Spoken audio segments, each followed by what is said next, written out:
Idelson's scholarly oeuvre. It should be noted that Idelsohn was not the first scholar of Jewish music to take notice of Sapir's fascinating travelogue. In a lecture delivered some years ago by Professor Ceruzzi at a conference organized to mark the retirement of my teacher, Ezra Mendelssohn, from the Hebrew University, I learned that already in 1874, Samuel Naumburg, a French cantor of German origin, claimed that based on Sapir's recent findings, the respective rites of prayer, as well as cantillation practiced by Ashkenazi and Sephardi Jews, could now be complemented by those to be found in far-off Yemen. A decade later, in the mid-1880s, Naftali Hertz Imber, the man who penned Israel's national anthem, Hatifa, and himself a very amateur musicologist, had the opportunity to confirm Naumburg's conclusion firsthand. This he did after hearing the new Yemenite residents of the village of Silwan, Shiloah, situated south of the walls of the old city, chant some psalms. Looking back on that occasion in 1884, Imber would write, and I quote, "Those strange melodies are a strange link between Asiatic and European music, thus sounding yet another chord of Idelson's subsequent and rather evolutionist claim that a great chain of Western music had its origins in the Orient." Since the days Jacob Sapir had spent in this far-off land, the craze of Jewish scholars in Europe and North America had been Hebrew and Judeo-Arabic manuscripts stemming from the Yemen, not so much the living Jews who made their home there. Although he too utilized no small amount of Yemenite Jewish textual treasures in the course of his career, it was Idelsohn who put the Yemenite Jew himself back on the scholarly stage. Spoken language on the one hand and infant mortality rates on the other are just two of the many components that make up Idelson's study of this Jewish community. No doubt, and like Sapir before him, the father of Jewish musicology considered himself a man of the West, with a Western education superior to these very Arab-looking Jews of the Orient. What is more, Idelsohn was part and parcel of the scholarly community of German comparative musicology, which made good use of the fact that native tribes in both German-controlled West Africa and in various German-controlled islands in the Pacific Ocean had been recently and totally subdued by force of arms. While his diffusionist colleagues had to run back and forth between the opposite sides of the German colonial empire to record the dark-skinned natives with the help of Thomas Edison's phonograph, Idelsohn only had to walk several miles to do so. Introducing himself as a traditional Chazan, he made his way easily into Oriental synagogues tucked in every nook and cranny that made up both the old and new city of Jerusalem in the early 20th century. Thus, he was able to seek out native informants whom he could record.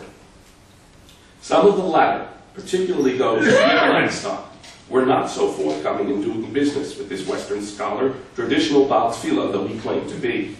Ibrahim Nadaf, the unchallenged political and religious leader of this community until the end of the Great War, considered the phonograph a possible source of ritual impurity.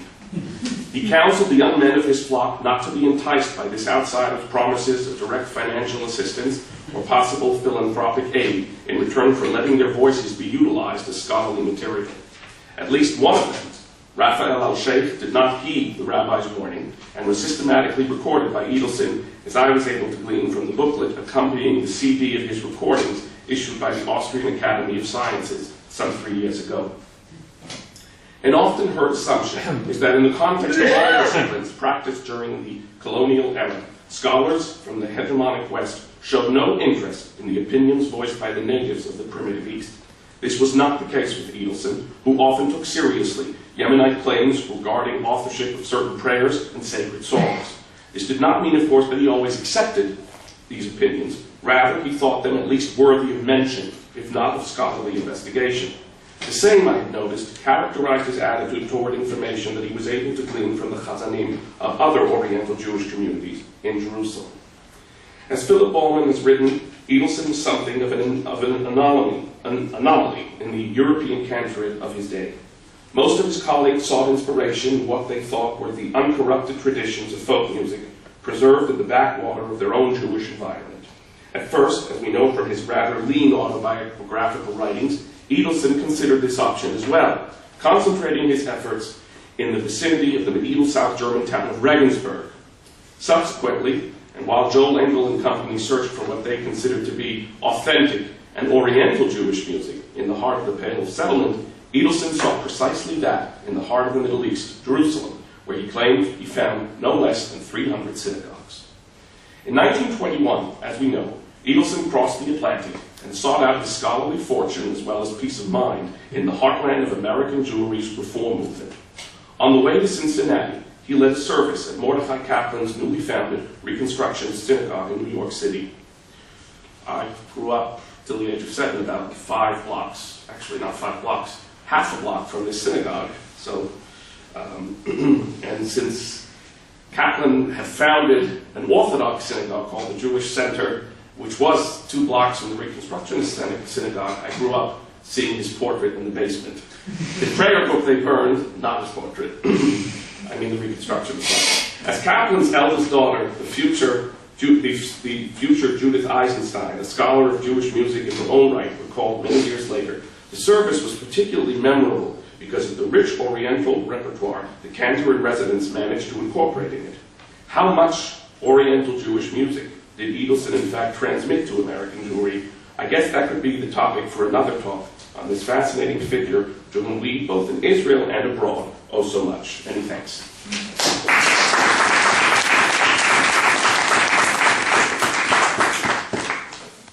Thank you very much, Noah, for this concise and again enticing presentation. I hope you're taking notes. You see it's growing into more interesting. And our last speaker, Professor Judah Cohen from Indiana University, another dear colleague, good friend of us for many, many years. Judah has written a marvelous book on the history, actually, not on the music, of the Jews in the island of St. Thomas in the Caribbean, from where he spent part of his life, personal history, and now his book, which is a development from his dissertation. I think it's called "The Making of an American the Making of a Reformed Cantor." Is going to be published by Indiana University Press. Some of the informants for your book are sitting here in the room, I guess. So it will be a nice opportunity, again, for you to reunite with your field. Judah is going to speak about the American period in Idelsohn's life, and with a special address to the book, Jewish Music and Historical. Judah, bevakasha.